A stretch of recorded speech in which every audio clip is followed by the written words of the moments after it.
Welcome to RTV. నేను మీ గయాజ్ని. NUDA అధ్యక్షుడు ముక్కాల ద్వారకనాథ్ కుమారుడు, అదేవిధంగా ఆయన స్నేహితులు కొంతమంది హైదరాబాద్లో డ్రగ్స్ తీసుకుంటూ పట్టుబడ్డారన్న ప్రచారం అయితే పెద్ద ఎత్తున జరిగింది. అయితే అది ఏమాత్రం వాస్తవం కాదు. కొంతమంది ఇది కావాలని ఒక పథకం ప్రకారము చేశారు, ప్రచారం చేశారని కూడా ద్వారకనాథ్ అదేవిధంగా కుటుంబ సభ్యులు కూడా చెప్తున్నారు. ప్రస్తుతం మనతో మాట్లాడేందుకు ద్వారకనాథ్ మనతో ఉన్నారు. అయితే మాట్లాడుతున్నాం. నమస్తే ద్వారకనాథ్. ఏంటి అసలు మీ పిల్లల మీద నిన్న బాగా ప్రచారం జరిగింది? వాస్తవంగా హైదరాబాద్కి వెళ్ళింది వాస్తవం. హైదరాబాద్కి వెళ్ళినప్పుడు వీళ్ళు ఒక సర్వీస్ అపార్ట్మెంట్లో ఉన్నది వాస్తవం.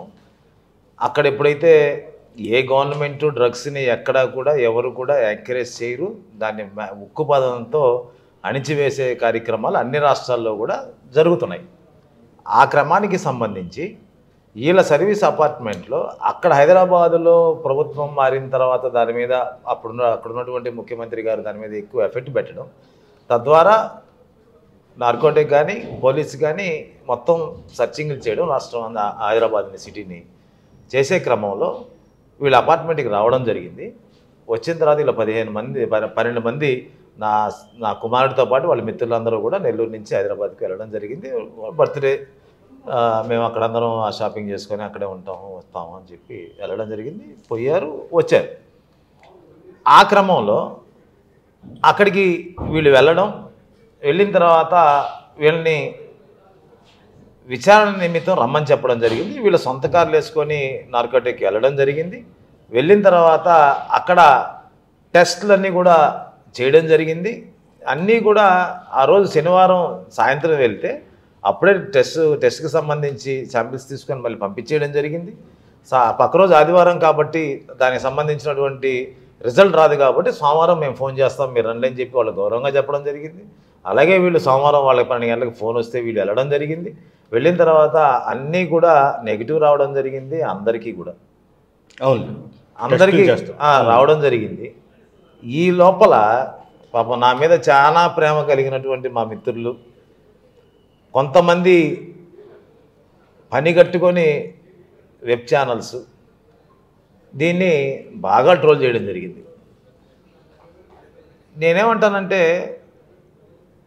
తప్పు చేసుంటే మీరు ట్రోల్ చేసుకోండి, లేదు లైవ్లు పెట్టుకోండి, ఏమైనా చేసుకోండి. అసలు సంబంధం లేనటువంటి విషయంలో అనవసరంగా దాన్ని రేపి దాన్ని అక్కడ ఏమీ లేకపోయినా నా కారు ఒక పక్క ఆ డ్రగ్స్కి సంబంధించినటువంటి ట్యాబ్లెట్స్ దాంట్లో ఏదో దొరికినట్టు, వీడిని అసలు అరెస్ట్ చేసేసినట్టు, తీసేసుకున్నట్టు రకరకాలైనటువంటి చేయడం అన్నది నిజంగా మీకేదైనా కక్షలు కార్పణ్యాలు లేదా మీకేదైనా ఇబ్బందులు కానీ ఉంటే నా మీద తీర్చుకోవాలా. నా కుటుంబం, నా బిడ్డలు ఏం సంబంధం? అసలు ఎక్కడికి వెళ్తుంది ఈ కల్చరు? అసలు రాజకీయాలకి వ్యక్తిగతంగా కుటుంబాల మీదకి రావడం ఏందో నాకైతే అర్థం కావట్లేదు. ఇది మంచి సంస్కృతి కాదు. బిడ్డల భవిష్యత్తు ఏంటి? అందరికీ బిడ్డలు ఉన్నారు, అందరికీ ఆ బాధ ఏందో తెలుస్తుంది. అలా వదిలేసి ఈరోజు ట్రోలింగ్ల మీద ట్రోలింగ్లు, ఫేస్బుక్ల్లో, వాట్సాపుల్లో ఎదవలు కడుపుకి కూడి తిన్నాడు ఎవడు కూడా నిజం తెలుసుకోకుండా దీన్ని ట్రోల్ చేయరు. ట్రోల్ చేశారు అంటే వాడికి ఉన్న అంత ఇది. ఎందుకంటే నేనంటే రాజకీయాల్లో ఉన్నాను, కుల సంఘాల్లో రాష్ట్ర స్థాయిలో అధ్యక్షుడిగా ఉన్నాను. నేను అందరికీ చెప్పుకోగలను, మాట్లాడగలను. నా మీద, నాకు సంబంధించిన నా కుటుంబం మీద ఒక విశ్వాసం ఉంది కాబట్టి నాకు దానివల్ల నాకేం పెద్ద పెయిన్ అనిపించదు. కానీ నా కుమారుడికి సంబంధించినటువంటి వాడి మిత్రులు, వాళ్ళ తల్లిదండ్రులు, వాళ్ళు ఎంత మనసు క్షోభపడి ఉంటుంది. మామూలుగా ద్వారక కుటుంబం గురించి మొత్తం తెలుసు. ద్వారక కుటుంబం కనీసం ఆయన సిగరెట్ కూడా చేయడు, అలాంటి ఏంది అనేది అందరూ కొద్దిగా ఆశ్చర్యంగానే చేశారు. మీ పెళ్ళి కూడా నిశ్చితార్థం అయిందా? లేదు, చూస్తున్నాం, ఇంకా దూరం పోలేదు. టోటల్ మీద ఇది ఒక రాజకీయంగా చేశారని మీరు అనుమానిస్తున్నారా? 100% రాజకీయంగా ఇంకేముంది. వైఎస్ఆర్ కాంగ్రెస్ పార్టీలో జగన్మోహన్ రెడ్డి గారికి సంబంధించి ఆయనంటే అభిమానం కలిగినటువంటి కుటుంబంగా మాది. మేము ఆయనకి సేవ చేసుకునే క్రమంలో ఎక్కడ స్వార్థం లేకుండా ఆయన బాగుండాలి, ఆయన ముఖ్యమంత్రి అవ్వాలి అన్న విధానంలో గత 12 సంవత్సరాలుగా నడుచుకుంటున్నాం. మరి అదేవిధంగా ఉన్నాం. కాబట్టే ఈరోజు జగన్మోహన్ రెడ్డి గారు మాకు అత్యంత సన్నిహితులుగా, ఆప్తులుగా ఆయన పాపం మీడియాలో కూడా రాయడం జరిగింది. ఆ క్రమంలో దాన్ని ఎలా దూరం చేయాలి, దాన్ని ఏ విధంగా మనం ఫోకస్ చేంజ్ చేయాలని చెప్పి బిడ్డల మీదకి రావడం అన్నది నిజంగా చాలా చండాలమైనటువంటి విషయం. దాన్ని రావడంతో పాటు ట్రోల్ చేయడం ఇంకా చండాలం. ఇప్పుడు అదేవిధంగా మనం ఏదైతే డ్రగ్స్కి సంబంధించి ఎక్కడైనా ఒక కేసు ఉంటే ఇమీడియట్గా నాన్ బెయిలబుల్ కింద అరెస్ట్ వారెంట్ ఇచ్చేసి లోపల తోసేస్తారు తప్ప నెల్లూరుకి పంపించిన ఆయన నువ్వు ప్రెస్ మీట్ పెట్టుకొని మీరు ఆయన పక్కన కూర్చొని ప్రెస్ మీట్ పెట్టేసి నీకు తీరుకున్నప్పుడు హైదరాబాద్ దగ్గర మేము అరెస్ట్ చేస్తామని చెప్పరు కదా. అవును, మరి చెప్పారు అంటే వాళ్ళు పంపించారు అంటే దాంట్లో వాస్తవాలు తెలీదా? పోలీసుల కన్నా వాళ్ళ టీం కన్నా మనం తెలియగలం కాదుగా. వాళ్ళ నిష్ణాతులైనటువంటి సీనియర్స్ కదా అధికారులందరూ. అంటే తెలంగాణలో ఇటీవల గవర్నమెంట్ వచ్చిన తర్వాత మన నెల్లూరులో ఎస్పీగా పనిచేసిన కొత్తకోట శ్రీనివాసరెడ్డి ఇప్పుడు కమిషనర్గా ఉన్నాడు. ఆయన్ను ఇక్కడి నుంచి ఫోన్ చేసి నెల్లూరు నుంచి ఒక బ్యాచ్ వచ్చింది, వాళ్ళు ఈ డ్రగ్స్ కూడా తీసుకుంటున్నారని ఫోన్ చేసినట్లు. అంటే పొలిటికల్ లీడర్స్ కావచ్చు. ఆయన ఇట్లా ఫలానా చోట ఉన్నారంటే ఒకసారి క్యాచ్ చేయండి అనే ఒక సమాచారంతో వాళ్ళని తీసుకుని రావడం, చెక్ చేయడం జరిగిందనేది ఒక ఇది. అది ఎంతవరకు కరెక్ట్ అంట అలా వాస్తవాలు ఎంతవరకు శ్రీనివాసరెడ్డి గారికి, సిపి గారికి ఏం ఫోన్లు వెళ్ళాయో, ఆయన దేనికి పంపించారో, ఏమి జరిగిందో నాకైతే తెలియదు. నా కొడుకు లాంటి వాళ్ళ మిత్రులు, నా బిడ్డలంతా కూడా కించెత్తు తప్పు కూడా చేయలేదు కాబట్టే వాళ్ళు మళ్ళీ తిరిగి వైట్ పేపర్ లాగా రావడం జరిగింది. అంతే కదా. డ్రగ్స్ ఏదైనా తీసుకుని ఉంటే వదలరు కదా పోలీసు. ఎక్కడ పోలీసు ఎందుకు వదులుతారు? అవును, ఎవరు ఏం చేసి ఇప్పుడు నేను చెప్పేది, నా మీద ఏదైనా ఇబ్బంది ఉంటే, నా మీద మీకు ఏదైనా కక్ష లేదా కార్పణ్యాలు లేదా ఇంకోటి ఏదైనా ఉంటే నన్ను ఢీకోనండి, నాతో మాట్లాడండి, నాకు చేయండి, నన్ను టార్గెట్ చేయండి. అది వదిలేసి బిడ్డల మీదకి రావడం, వాళ్ళ భవిష్యత్తు ఏంది, వాళ్ళ పరిస్థితి ఏంది, వాళ్ళ ఫ్యూచర్కి సంబంధించి వాళ్ళు ఏ విధంగా ముందుకెళ్ళాలి. ఇంకా మన దగ్గర ఫ్రీ ఉంది కాబట్టి మనం వీడియో తీసేసి తోసేస్తే తిరుగుతూ ఉంటుంది, మాకు రేటింగ్స్ వస్తాయి, లేదంటే మా ఛానల్ ఇంకా పైకి పోద్దని చెప్పి అనుకునే ఒక దురుద్దేశంతో ఇలాంటి పరిణామాలన్నీ చేయడం. దీని వెనక ఎవరున్నారు, ఏం చేస్తున్నారు, ఎలా చేస్తున్నారు అన్న ప్రతి విషయాన్ని కూడా కులంకషంగా పరిశీలించి ఎవరిని దీంట్లో ఉపేక్షించే పనే లేదు.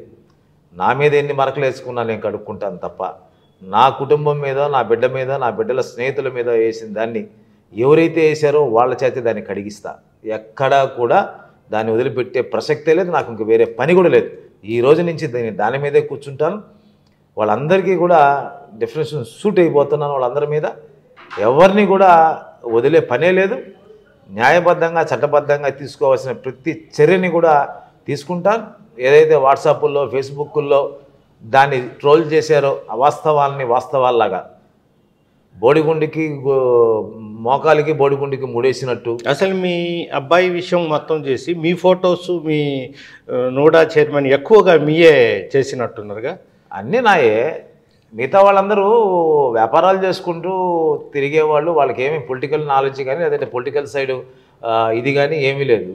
ఉన్నింది నా బిడ్డ కాబట్టి నా మీద ఉన్నటువంటి ప్రేమ పాపం చాలా ఎక్కువ మందికి చాలా ఉందని ఇప్పుడే తెలిసింది. అంతకు మించి సపోర్ట్ ఉందన్న విషయం నాకు ఈ వార్త బయటకు వచ్చాకే కొన్ని వందల ఫోన్లు, వేల మెసేజ్లు, ఐఎమ్ విత్ యూ అన్నా, మీ వెనక మేము ఉన్నామన్నా, నువ్వు ఎక్కడ ఆలోచించబాకన్నా, నువ్వు ఏమైనా స్టెప్ తీసుకున్నా మేము నీతో కలిసి ప్రయాణం చేస్తాం, నీతోనే ఉంటామని చెప్పి వచ్చిన వేల మెసేజ్లు కానీ వందల ఫోన్లు కానీ వాస్తవంగా ఇది ఎంత ఉందన్న విషయాన్ని నాకు ఈరోజు దాకా కూడా తెలియదు. మేము ఎక్కడా కాంట్రవర్సీకి పోయేవాళ్ళం కాదు. మాకు నచ్చకపోతే పక్కన నుండి వెళ్ళిపోయేవాళ్ళమే తప్ప నిలబడి దీన్ని ఎదుర్కొనాలి, ఢీకొనాలి, కాంట్రవర్సీలు చేయాలి అన్న ఆలోచన మాకు ఏ రోజు కూడా మాకు లేదు. మేము అలా చేసే పరిస్థితి కూడా ఉండేది కాదు. ఒకవేళ మీ పార్టీ వాళ్ళకు కూడా దీంట్లో హస్తం ఉంటే ఎట్లా? మా పార్టీ ఎందుకు ఉంటుందన్న, నేను మా ఇంట్లో దీన్ని పార్టీకి పనిచేసేవాడిని. నేను ఎవ్వడికి పోటీ కాదు.